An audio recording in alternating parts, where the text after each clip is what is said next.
आज का हमारा जो टॉपिक है वो है पॉलीएम्ब्रियोनी, बहुभ्रूणता। बहुभ्रूणता बहुभ्रूणता के बारे में हम अध्ययन करेंगे कि बहुभ्रूणता क्या है। सामान्यतः हम पढ़ते हैं कि एक बीज होता है, उसमें एक ही भ्रूण पाया जाता है,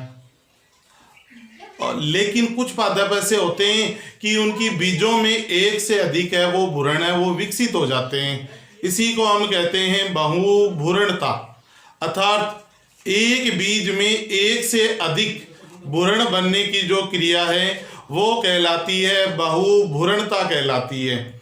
यानी कहने का मतलब है बीज में एक से अधिक भ्रूण बनने की जो क्रिया है उसे हम कहते हैं बहुभ्रूणता कहते हैं। बहुभ्रूणता की जो क्रिया है वो सामान्यतः पादपों में पाई जाती है, जैसे नींबू है, संतरा है, जामुन है, तंबाकू है, प्याज है, क्रोटेलेरिया पादप है।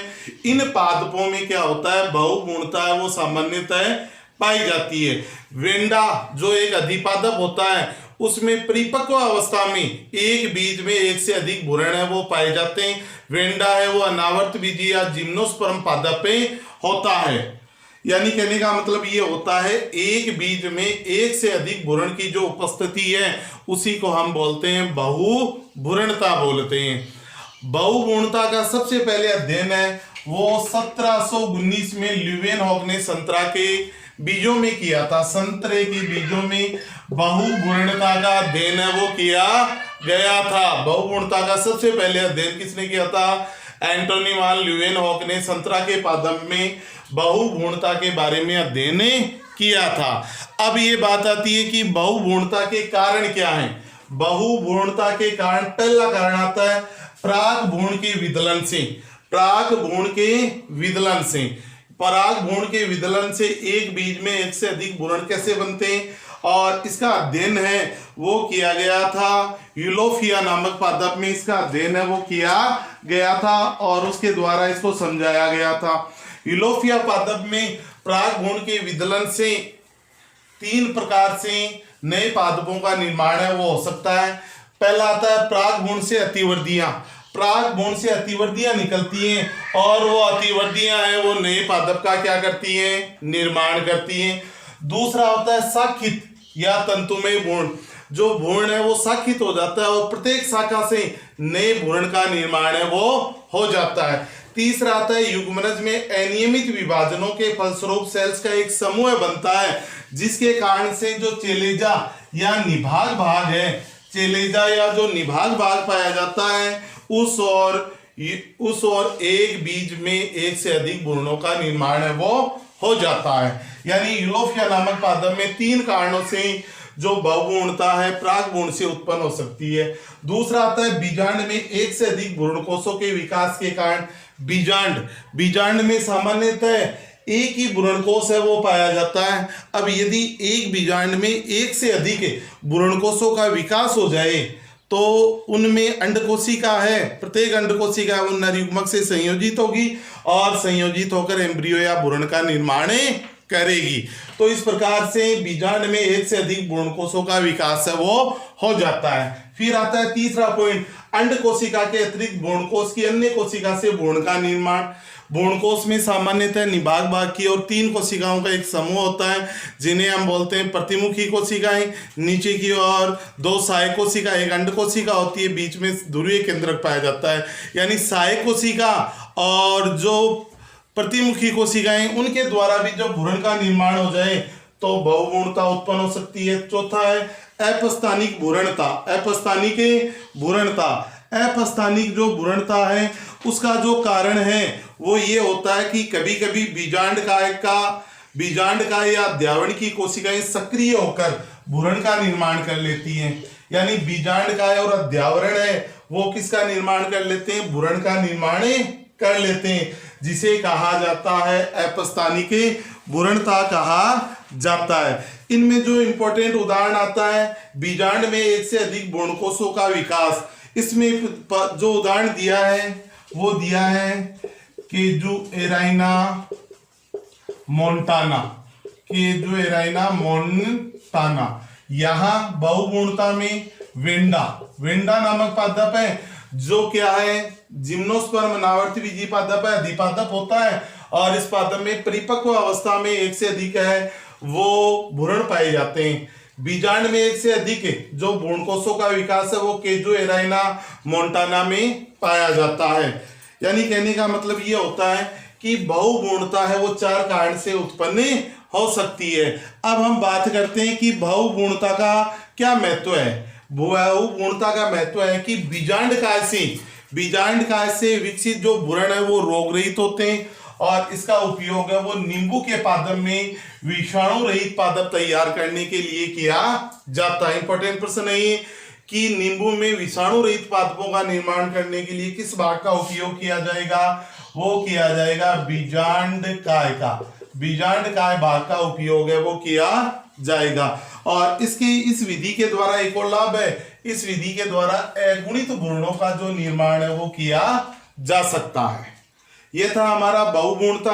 अब हम पढ़ेंगे अनिषेक बीजता। अनिषेक बीजता एक छोटा सा टॉपिक है। क्या होता है अनिषेक बीजता का मतलब?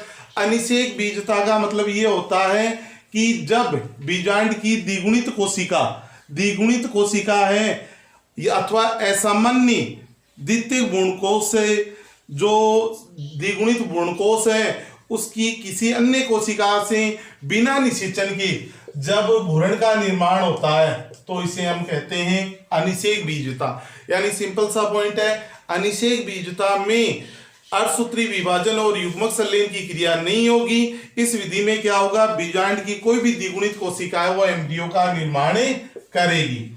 फिर आता है सूक्ष्म प्रवर्धन। सूक्ष्म प्रवर्धन जो विधि है इसमें क्या करते हैं, पादप का कोई भी भाग जैसे जीवद्रव्य है, कोशिका है, उत्तक लेते हैं और उसमें क्या करवाते हैं, उसका उचित संवर्धन करवाते हैं और संवर्धन करवाने से केलस कोशिकाओं का समूह बनेगा। कोशिकाओं का क्या बनेगा, समूह बनेगा और उस केलस के द्वारा जड़ों और प्रोह का निर्माण है वो किया जाएगा। यानी सूक्ष्म प्रवर्धन विधि के द्वारा क्या किया जाता है, नए पादपों का निर्माण है वो उचित परिस्थितियों में और संवर्धन माध्यम में किया जाता है। यानी ये से एक सामान्य विधि आती है। क्या आती है, सामान्य विधि आती है। अब जो यूनिट हमारी फर्स्ट है, यूनिट फर्स्ट आवर्त बीजी पादपों में जनन, रिप्रोडक्शन इन एंजियोस्पर्मिक प्लांट, ये यूनिट नंबर फर्स्ट है वो कंप्लीट हो चुकी है। इसमें से कुछ महत्वपूर्ण प्रश्नों की हम चर्चा करेंगे जो आपके माध्यमिक शिक्षा बोर्ड में आए हुए प्रश्न हैं, उन प्रश्नों के बारे में और कुछ अन्य प्रश्नों के बारे में हम चर्चा करेंगे। सबसे पहले हम बात करते हैं अनिषेक बीजता।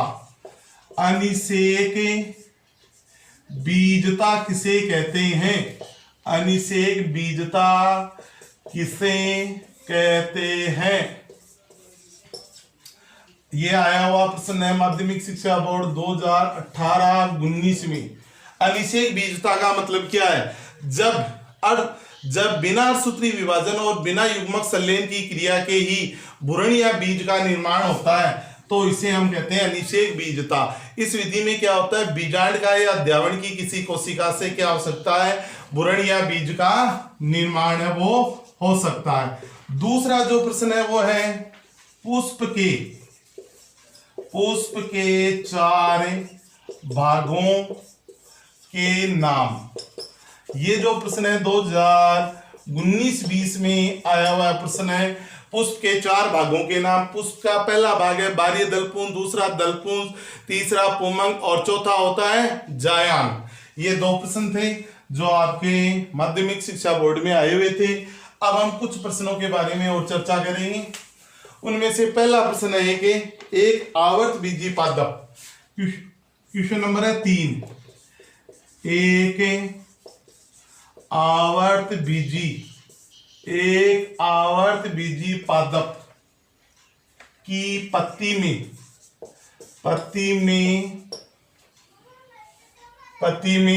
46 गुणसूत्र हो तो इस पादप के भ्रूणपोष में कितनी गुणसूत्रे होंगी। अब देखो प्रश्न देखो, एक आवर्त विधि पादप की पत्ती में 46 गुणसूत्र हो तो इस पादप के गुणपोष में कितने गुणसूत्र होंगी। सबसे पहले हमें बात रखनी है, याद रखना है कि इनकी सूत्र गुणिता कितनी होती है। जैसे जड़ तना पत्ती है द्विगुणित होते हैं 2n होते हैं, बोरण है वो भी द्विगुणित होता है, प्राकरण है वो अगुणित होता है, गुणपोष है वो त्रिगुणित होता है। सबसे पहले हम यहां पर हमें पत्ती में गुणसूत्रों की संख्या, पत्ती में गुणसूत्र आपको दिए हुए बराबर 46। पत्ती है वो द्विगुणित होती है 2n होती है, हमें गुणसूत्रों की संख्या है वो 2n दी है 46, हमें निकालनी है n अगुणित गुणसूत्र होंगे 2 23। अब हमें पता है बोरण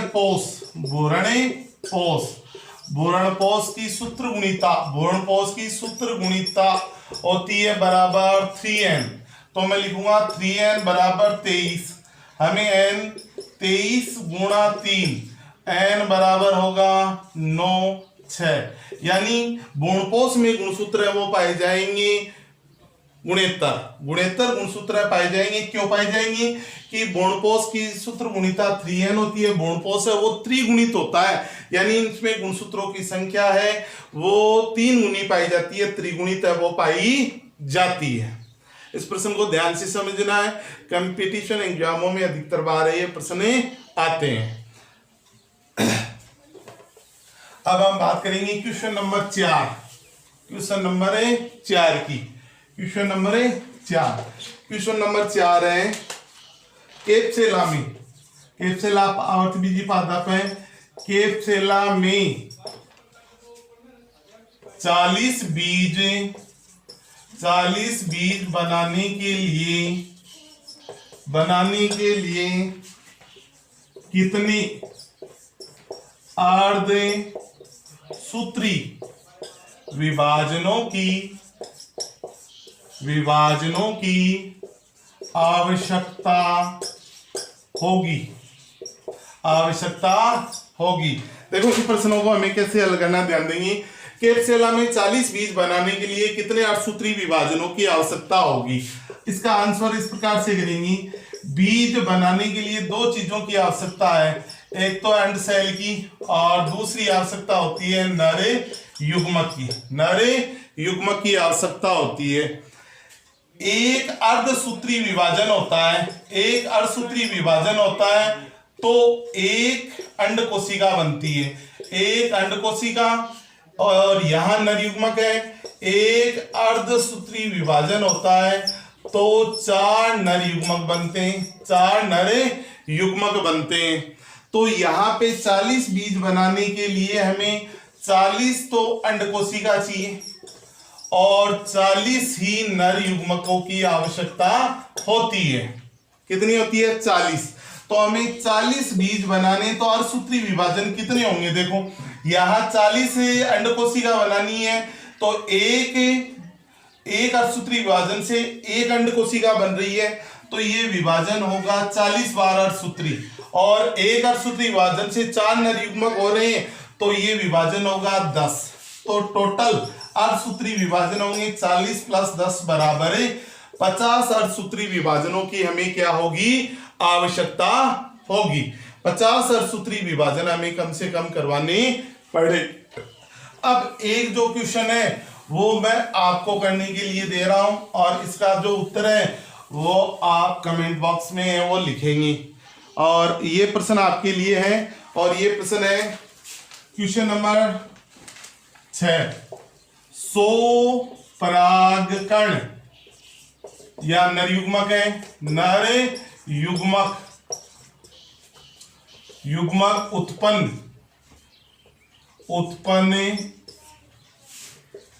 करने के लिए कितने अर्धसूत्री विभाजनों की आवश्यकता होगी। क्वेश्चन है 100 परागकण उत्पन्न करने के लिए कितने अर्धसूत्री विभाजनों की आवश्यकता होगी? इसका आंसर है कमेंट बॉक्स में आपको लिखना है। ये हमारी यूनिट नंबर जो फर्स्ट है वो कंप्लीट हो गई है। किसी को किसी प्रकार की कोई डाउट है तो वो कमेंट बॉक्स में लिखें, और वीडियो है उसको शुरू से लेकर लास्ट तक पूरा देखिए, तभी आपको फायदा हो सकता है। यानी पूरे वीडियो को आप बार बार देखिए। एक यूनिट नंबर फर्स्ट में 1 से लेकर 4 पार्ट हैं, इनके पूरे वीडियो है वो एक बार रिवाइज कीजिए, और इनमें कोई भी किसी को दिक्कत है तो वो कमेंट बॉक्स में लिखें। और YouTube चैनल को लाइक कीजिए, शेयर कीजिए और सब्सक्राइब कीजिए। सब्सक्राइब अधिक से अधिक कीजिए। Okay, bye.